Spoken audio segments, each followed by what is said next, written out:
హరే కృష్ణ. స్త్రీ ఎలా ఉండాలో అనే కాదు, పురుషుడు ఎలా ఉండాలో కూడా ధర్మశాస్త్రం చెప్పింది. కార్యేషు యోగి కరణేషు దక్ష రూపే చ కృష్ణ క్షమయాతు రామ భోజ్యేషు తృప్త సుఖదుఃఖమిత్రం షట్కర్మయుక్త ఖలు ధర్మనాథ.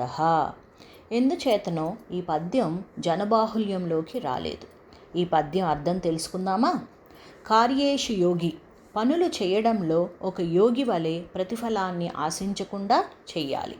కరణేషు దక్ష, కుటుంబాన్ని నడపడంలో, కార్యాలను నిర్వహించడంలో నేర్పుతో సంయమనంతో వ్యవహరించాలి, సమర్థుడై ఉండాలి.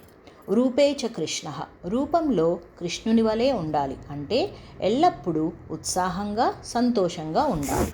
క్షమయాతు రామ, ఓర్పులో శ్రీరామునిలాగా ఉండాలి. పితృవాక్య పరిపాలకుడైన శ్రీరాముని వలె క్షమించే గుణాన్ని కలిగి ఉండాలి. భోజ్యేషు తృప్త, భార్య లేదా తల్లి వండిన దాన్ని సంతృప్తిగా వంకలు పెట్టకుండా భుజించాలి. సుఖదుఃఖమిత్రం, సుఖదుఖాలలో కుటుంబానికి మిత్రుని వలె అండగా ఉండాలి. మంచి చెడులలో పాలు పంచుకోవాలి. ఈ షట్కర్మలు, ఈ 6 పనులు సక్రమంగా చేసే పురుషుడు ఉత్తమ పురుషునిగా, ధర్మనాథునిగా కొనియాడబడతాడు. సర్వం శ్రీకృష్ణార్పణమస్తు. సర్వే జనా సుఖినో భవంతు. లోకా సమస్త సుఖినో భవంతు. హరే కృష్ణ.